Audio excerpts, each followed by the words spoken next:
Isang mapagpalang gabi sa ating lahat, no? Update lang ako mga tol para may upload din naman ako. Kahit paano, kahit unti-unti lang yung views natin, at least may pagdagdag ba.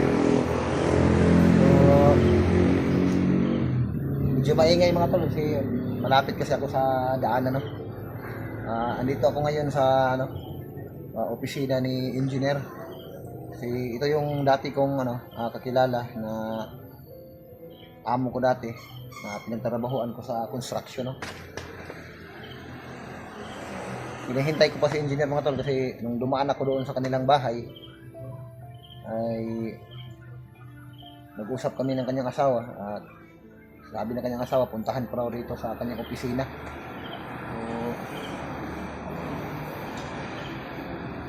So, dito si engineer sa loob. May may mga kasama pa siya sa loob na mga engineer din. Hintayin ko lang pagkalabas nito pagsamantala mga tol ay babalik muna ako sa trabaho ng construction, no? Kailangan nating magtrabaho para may pangbili tayo ng gatas sa ating kambal at may gusto sa ating pamilya, no? So, hindi muna ako babalik sa pag-explore mga tol. Kailangan talagang magtrabaho mga tol. Kawawa talaga yung mga anak ko mga tol. Pag nandun ako sa kabundukan, kailangan natin kailangan talaga natin ng kikitain sa araw-araw, no? Kailangan may tayo, may gusto sa pag-aaral ng ating mga anak. Pinuntahan ko talaga si engineer dito mga tol kasi makakapasok din naman kaagad ako mga tol. Babalik ako doon sa kanya sa dati yung pinatrabahuan sa construction.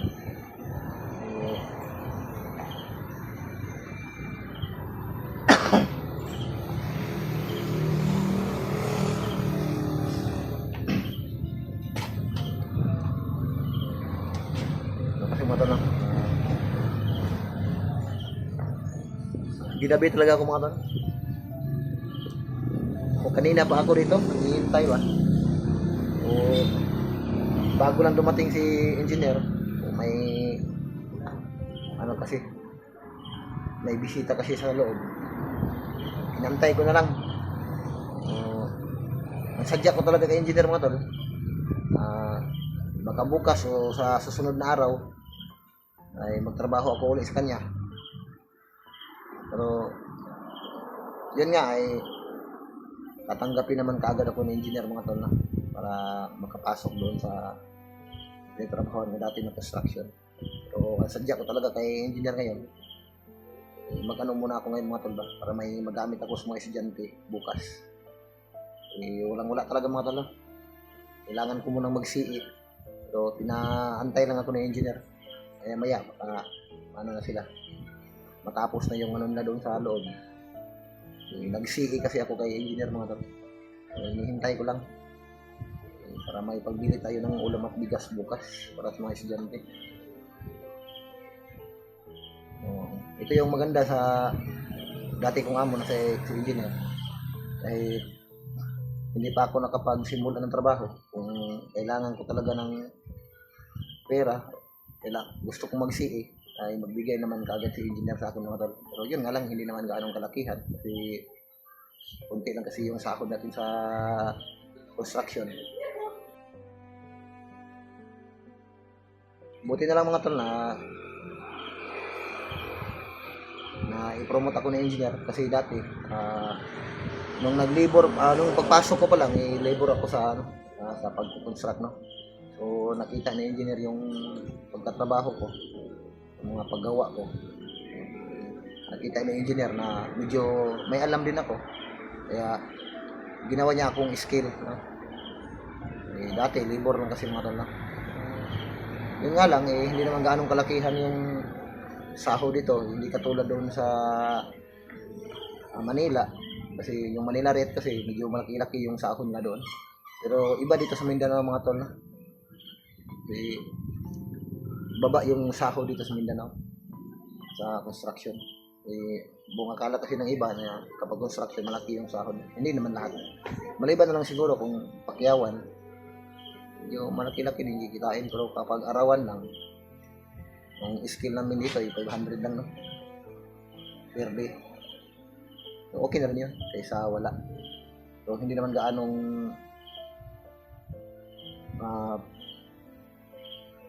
hirap yung trabaho. Kung gusto mong mag-relax, pabayaan ka naman, hindi naman strict yung engineer namin mga tol. Hindi naman katulad ng iba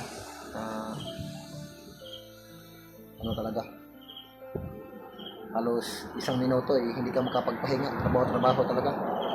Dito sa engineer namin, hayaan ka lang, basta kahit dahan-dahan lang yung pag ano mo, yung trabaho, at least na gumagawa ka, no?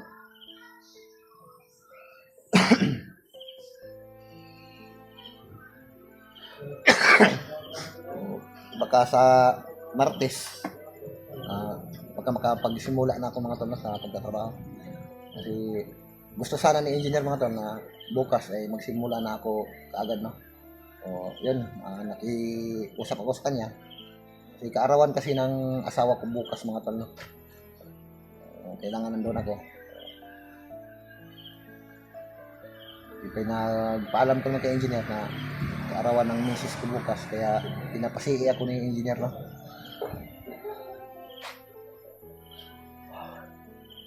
So mag-start na ako sa Martes.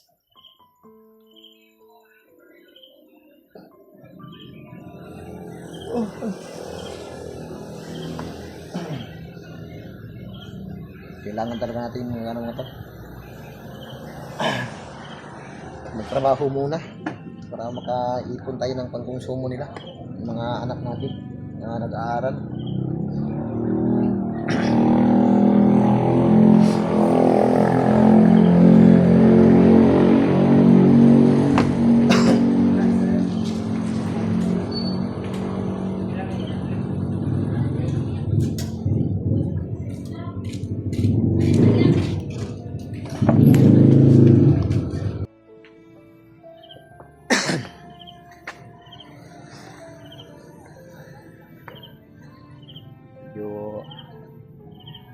Gabi na talaga mga tala, alas 8 na mahigit ang gabi. So hindi naman gaanong kalayuan yung opisina ni engineer ito mula sa amin mga tala. Isang oras lang siguro yung pagbiyahe ay makakauwi na ako sa amin.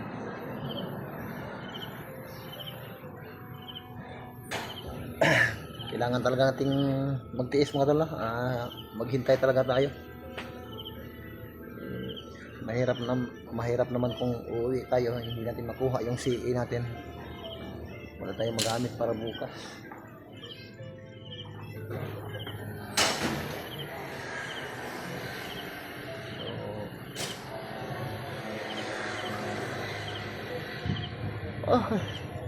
Pagkatapos nito, tapos na yung meeting nila engineer sa loob, uuwi naman ako kaagad. So, nais ko rin ipaalam sa yung lahat mga tol, sa ngayon hindi muna ako makapag-explore at kailangan ko muna magtrabaho, no? Kailangan ko talaga unahin yung pamilya natin. So, salamat nga pala sa lahat ng mga mahal nating tagapanood at taga-subaybay sa patuloy pong walang sawa pagsuporta. So God bless po sa inyong lahat, no? So, ingat lang kayo parati, lalo na yan nandyan sa mga kababayan natin nandyan sa ibang bansa. Ingat po kayo parati, no?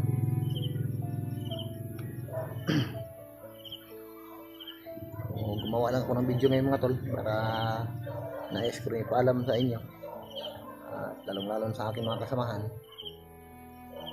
nandun pa sa naiwan sa kagubatan. Hindi pa muna ako makabalik, no? Kailangan talagang asikasuhin at unahin yung pamilya ko mga tol. Total, marami naman sila doon. Kasi nung mga time na yun na nandun ako sa kagubatan,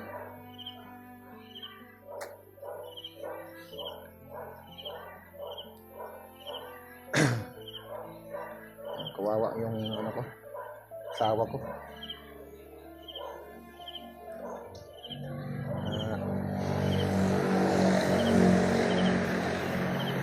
Ayun na lang mga tol.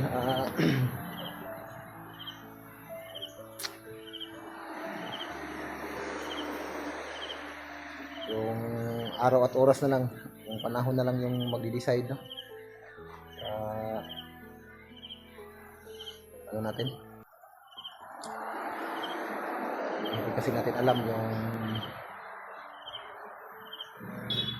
takbo ng buhay natin, yung kapalaran natin na mga tol.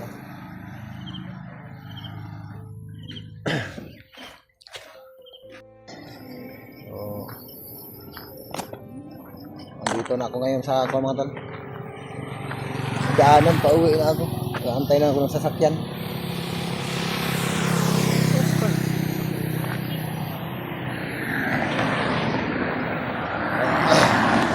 Nabutan talaga tayo ng gabi. So, kakaalis ko lang doon sa ano mga tol, opisina ng engineer, no? Kasi ako ng 1,000. Sakto na rin papangbili natin ng konsumo ng estudyante natin bukas.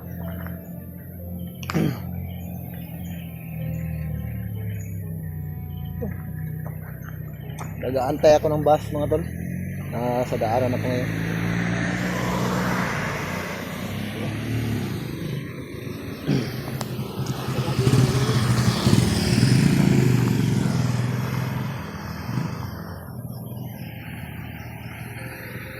Okay. Grabe ang dilim dito.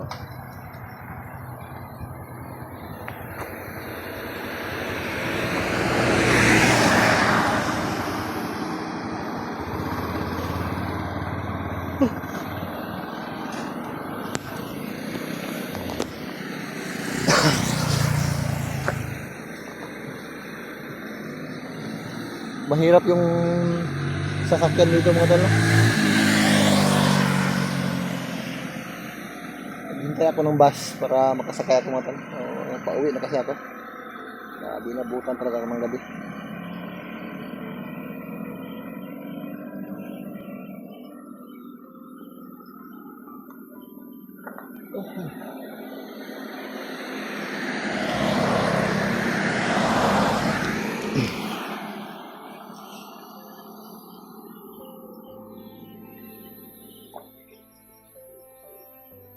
Okay.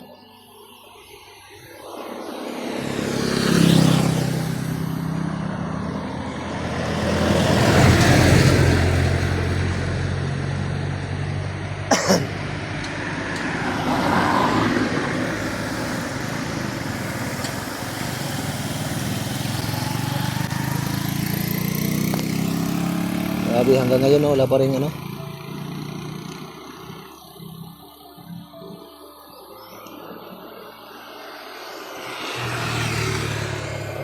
Hindi tayo makasakay nito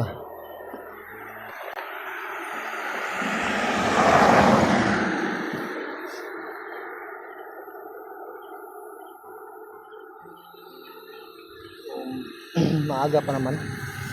Wala pa namang alas 9 pero wala pang bus na dumaan ba.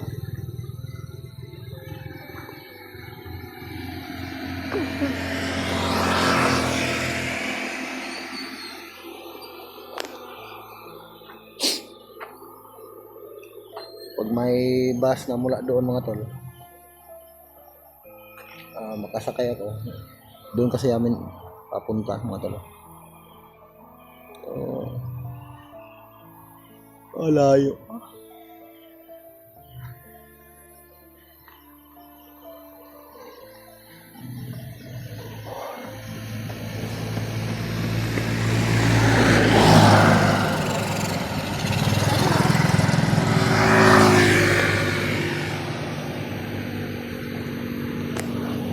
So, yun mga tol, magandang gabi sa ating lahat.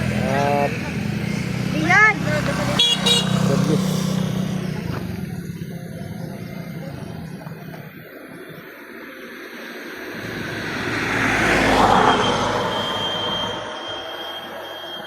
So, may paparating na bus mga tol.